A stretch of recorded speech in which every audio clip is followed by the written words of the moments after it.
For advertisement, call 8125893028. Our Gmail maxtvtelugu@gmail.com. Hi hello నమస్కారం, welcome to max TV. ఈ రోజు మనతో ఉన్నారు జ్యోతిష పండితులు సుభాష్ శర్మ గారు. నమస్కారం గురుగారు. శ్రీమాత్రే నమః. గురుగారు, ఇప్పుడు మనం చూస్తున్నాం ప్రస్తుతం విజయవాడలో కృష్ణమ్మ ఆగ్రహించారు. ఆ దేవి ఆగ్రహం వలన ఎందుకని ఇలాంటి పరిస్థితి ఏర్పడింది, దాని గురించి ఏమైనా చెప్పండి. తప్పకుండా తెలియజేస్తానమ్మా. ముందుగా ప్రేక్షకులందరికీ శ్రీమాత్రే నమః, శ్రీ గురుభ్యో నమః. ఓం జ్ఞానినాంనపి చేతాంసి దేవి భగవతీ హిసా బలాయ కృష్ణమోహాయ మహామాయ ప్రయశ్చతి. కృష్ణమ్మ ఆగ్రహించింది అనడానికి ఇది సూచనాప్రాయంగా తీసుకోవచ్చు. బికాజ్ ఎందుకు అంటే ప్రకృతి వైపరీత్యాలు ఎందుకు జరుగుతాయి? ఫస్ట్ ఆఫ్ ఆల్ మానవుడు చేసినటువంటి తప్పుల వల్ల ప్రకృతి వైపరీత్యాలు జరుగుతాయి. మానవుడు అడవులను నరికివేయడం వల్ల ప్రకృతి వైపరీత్యాలు జరుగుతాయి. మనిషి అనేటటువంటి వాడు జీవహింస చేసినా, జంతు బలులు చేసినా ఇలాంటి ప్రకృతి వైపరీత్యాలు జరుగుతాయి. దీనికి ఉదాహరణగా ఎగ్జాంపుల్గా వాయునాడులో జరిగినటువంటి ఒక సంఘటన మనం ఆధారంగా చేసుకోవచ్చు. అంటే ఒక ఏనుగుని ఒక వ్యక్తి తన యొక్క క్రూరత్వంతో ఆ కడుపు అంటే ఒక పనస పండులో ఆ వ్యక్తి ఒక బాంబుని పెట్టి ఆ ఏనుగుకు తినిపించడం జరిగింది. అక్కడ ఏం జరిగింది? ఆ ఏనుగు విలపిస్తూ ఎంతో బాధపడుతూ అది కుప్పకూలినటువంటి సంఘటన ఒకటి జరిగింది. కానీ ఆ సంఘటన వల్ల ఎక్కడ దాని ఇంపాక్ట్ చూపించింది అని అంటే వాయునాడులో చూపించింది. అక్కడ ప్రమాదం జరిగినటువంటి సంఘటనలు కనిపించాయి. అలాగే ప్రకృతిలో మానవుడు ఎక్కడ ఏ తప్పు చేసినా దాని యొక్క ఫలితము నేచర్ మీద ఇంపాక్ట్ చూపించేసి ఇలాంటి సంఘటనలు అనేటటువంటి ఎక్కువగా జరుగుతాయి. అందులోనూ ఈ యొక్క వరదలు రావడానికి, ఈ వర్షపాతానికి ప్రధాన కారణం అనేటటువంటిది మనకు ఉన్నటువంటి గ్రహ ప్రభావం రీత్యానే ఇలాంటి సూచనలు అనేటటువంటివి జరుగుతూ ఉంటాయి. అంటే గ్రహాల యొక్క ఆధిపత్యం ద్వారానే నేచర్ అనేటటువంటిది నడుస్తూ ఉంటుంది. అలాగే గతంలో కూడా చెప్పడం జరిగింది. ఇది ఏదో ఇప్పుడు చెప్పినటువంటి అంశం కాదు. ఈ సంఘటన జరగక ముందే దాదాపుగా 2-3 నెలల క్రిందే ఈ సంఘటన గురించి చెప్పాము. మనకు పంచగ్రహ కూటమి అనేటటువంటిది ఏర్పడింది ఈ మధ్యకాలంలో.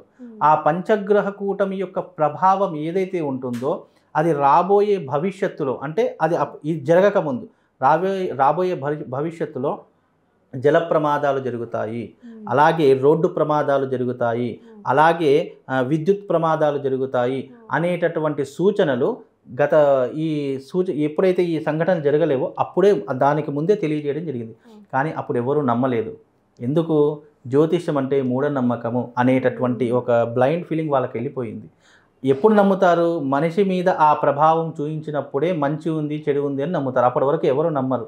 అంటే సూచన జరిగే ప్రాయం ఉంది అని చెప్పినప్పుడు దాని గురించి చర్య తీసుకోకుండా ఉండడం అనేటటువంటిది మన యొక్క తప్పుగా భావన చేసుకోవాలే తప్ప, ఇక్కడ ఏదైతే ఈ ప్రమాదాలు జరిగాయో ఇవి సూచన. ఇప్పుడు ఈ చిన్న ప్రమాదంతో ఆగిపోయింది. రాబోయే భవిష్యత్తు తరాలలో ఇంకో 50 సంవత్సరాల తర్వాత ఈ యొక్క రాష్ట్రం అంతా కూడా అతలాకుతలమయ్యేటటువంటి సంఘటనలు, ఇంకా ఎన్నో జరిగేటటువంటి అంశాలు దీని ప్రభావ కారణం చేత ఉన్నాయి. ఇది ఇక్కడ ఈ వరద ఏదైతే జరిగిందో విజయవాడలో ఆల్రెడీ కాలజ్ఞానంలో బ్రహ్మంగారు ఎప్పుడో చెప్పారు. ఎప్పుడైతే కృష్ణమ్మ నది పొంగి తన ముక్కు పుడుకను తాగుతుందో అప్పుడు యుగాంతం అయిపోతుంది, ఈ యుగం గడిచిపోయి మళ్ళీ కొత్త యుగంలోకి అడుగు పెడతాము అని చెప్పేసి ఆయన చెప్పడం జరిగింది. ఇప్పుడు ఏం జరిగింది? ఎప్పుడూ కూడా ఇంత ఉధృతం రాదు, అమ్మవారి దగ్గర నీళ్లు రావడం ఏంటి, అమ్మవారి ముక్కు పుడుకను తాకటం ఏంటి అని ప్రజలు ఇంకా అపోహలోనే ఉన్నారు. ఇప్పుడు చూశారు వరద అంతా ఎంత బీభత్సంగా వచ్చింది. ఆల్రెడీ కృష్ణమ్మ గుడి దాకా వచ్చినటువంటి నీళ్లు అమ్మవారి ముక్కు పుడుకను తాకడం ఎంతసేపు? దీనికి అంతటికీ భావన ఏం చేసుకోవాలి అంటే, మనకు తెలియనటువంటి శక్తి మన వెనక ఉండి నడిపిస్తుంది. ఆ శక్తే ప్రధానమైనటువంటి దైవిక శక్తి. అది ఎప్పుడు విజృంభిస్తుంది, ఎప్పుడు ప్రజల్ని అతలాకుతలం చేస్తుంది అనేటటువంటి సంఘటనలు ఎవ్వరు కూడా ఊహించలేరండి.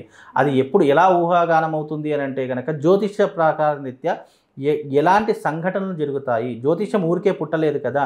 జ్యోతిషం ద్వారా ఎప్పుడు వర్షాలు ఇప్పుడంటే వాతావరణ సూచనలు ఇప్పుడు చెప్తున్నారు, కానీ వాతావరణ సూచనలు లేనటువంటి సమయంలోనే, ఈ టెక్నాలజీ లేని సమయంలోనే జ్యోతిషులు తమ జ్యోతిష ఆధారంగా వర్షాలు ఎప్పుడు కురుస్తాయి, ఎండలు ఎప్పుడు వస్తాయి, ఏ కాలంలో ఎలాంటి పరిణామాలు జరుగుతాయి, ఎలాంటి విపత్తులు వస్తాయి, ఎలాంటి గండాలు వస్తాయి అని అప్పుడే చెప్పినటువంటి టెక్నాలజీ అప్పుడే ఉంది కదా.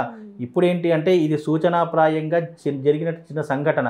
ఇంకా రాబోయే 50 సంవత్సరాల లోపు ఇంకా చాలా సంఘటనలు జరుగుతాయి. ఇప్పుడు విజయవాడలో జరిగినటువంటి సంఘటన చాలా తీవ్రమైనటువంటి బాధాకరమైనటువంటి విషయము. ఎంతోమంది ప్రజలు అల్లాడుతున్నారు, ఎంతోమంది బాధపడుతున్నారు. ఇకనైనా ప్రజలు మేలుకొని దైవికపరమైనటువంటి శక్తిని పెంపొందించడానికి ఆలోచించాలే తప్ప అనవసరంగా జీవహింసను చేయడము, అనవసరంగా తన సంతోషం కోసం ఒక జీవిని హింస పెట్టడము. ఇప్పుడు ఆ ఏనుగు అపంశం తెలిగిన ఆ ఏనుగు ఏం తప్పు చేసిందని చెప్పేసి ఒక మనిషి క్రూరత్వం కోసము ఈ రకమైనటువంటి విధానాన్ని అలవాటు చేసుకున్నాడు. అందులోనూ ఇంకో విషయం ఏంటంటే, కేరళ అనే రాష్ట్రం తెలుసు కదా, కేరళ అనే రాష్ట్రంలో బీఫ్ ర్యాలీ అని ఒకటి చేశారు, తెలుసా మీకు? బీఫ్ ర్యాలీ అంటే అర్థం ఏంటంటే, ఆవు తలను నరికి ఆ తలను బైక్ మీద పెట్టుకొని వాళ్ళందరూ కూడా ఒక ర్యాలీ లాగా వెళ్ళారంట. గోవుని పూజించే సనాతన ధర్మంలో ఉన్నటువంటి మనము అలాంటి గోవుని చంపి ఈ రకమైనటువంటి దుశ్చర్యలకు పాల్పడుతున్నామంటే ప్రకృతి ఎందుకు కోపం రాదు? ఒక మనిషికి మనం ఒక చిన్న పదజాలం వాడితే ఏరా అంటేనే అతనికి అంత కోపం వస్తుంది. అందులో నేచర్ అనేటటువంటిది భగవంతునితో సమానంగా పూజిస్తాము. అందులోనూ ఈ నేచర్లో, అందులోనూ మన హైందవ ధర్మంలో పుణ్యభూమి కర్మభూమి అని అంటాము. ఈ కర్మభూమిలో ఉన్నటువంటి గొప్పనైనటువంటి ఔన్నత్యం ఏంటో తెలుసా? మనం చెట్టుని పూజిస్తాము, పుట్టని పూజిస్తాము, అలాగే రాతిని పూజిస్తాము, నీళ్లను పూజిస్తాము, ప్రకృతిని పూజిస్తాము. ఇన్ని రకాలుగా మనం ఒక దాన్ని ఆరాధన చేస్తున్నాము, ఒక దాన్ని గౌరవిస్తున్నాము అంటే సనాతన ధర్మం మనకు అందించినటువంటి విలువలు. ఆ విలువల్ని మనం మర్చిపోయి ఎప్పుడైతే నేచర్కి ఇబ్బంది పెట్టేలా మనం బ్రతుకుతున్నామంటే నేచర్కి 100% కోపం వస్తుంది, రాకుండా ఎటుపోతుంది? అలాంటప్పుడు ఇలాంటి చిన్న చిన్న సంఘటనలు జరుగుతాయి, ఇలాంటి ప్రళయాలు వస్తాయి, ఇలాంటి ఇబ్బందులు వస్తాయి. బ్రహ్మంగారు కాలజ్ఞానంలో ఎప్పుడో చెప్పారు, ఎప్పుడైతే ప్రజల యొక్క విలయతాండం ఎప్పుడైతే విజృంభిస్తుందో, ప్రజలు ఎప్పుడూ కూడా పాపము పుణ్యము అనేటటువంటి సంగతులు మర్చిపోతారో అప్పుడు యుగాంతం అనేటటువంటిది ప్రారంభమవుతుంది. ఇవన్నీ కూడా దానిలో సూచనాప్రాయంగానే, అంటే ఎగ్జాంపుల్గా చెప్పడానికి మాత్రమే ఇలాంటి దుశ్చర్యలు జరిగాయి. ఇంకా పూర్తిగా ఇంకా ఏమీ కాలేదు. ఇంకా దేవుడి దయ వల్ల కొద్ది వరకు మాత్రమే ఇబ్బంది జరిగింది. ఇది పూర్తిగా జరిగితే అసలు విజయవాడ నగరం అనేటటువంటిది ఉండేది కాదు. అంతటి విలయతాండవం చేశామంటే 100% తప్పంతా మనదే.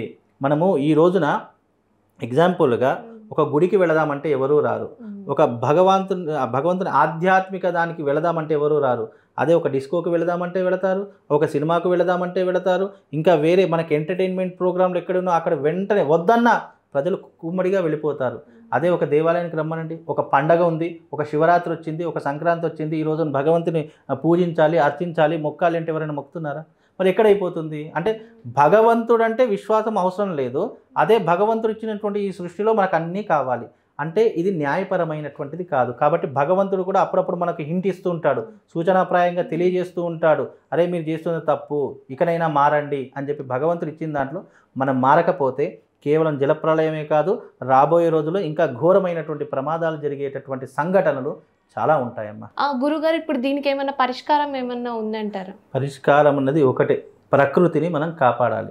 ప్రకృతిని ఎప్పుడైతే మనం నాశనం చేయడం ప్రారంభం చేస్తామో, అడవుల్ని చెట్లను నరుక్కోవడం ప్రారంభం చేస్తామో, ఎప్పుడైతే ఈ భూమి మీద మనకు పాడి పంటలు లేకుండా అడవులను ఎప్పుడైనా నాశనం చేసుకుంటూ మనం బిల్డింగ్లు కట్టుకుంటూ వెళ్ళిపోయాము, ఇళ్ళని కట్టుకుంటూ వెళ్ళిపోయామంటే ప్రకృతి 100% ఆగ్రహిస్తుంది.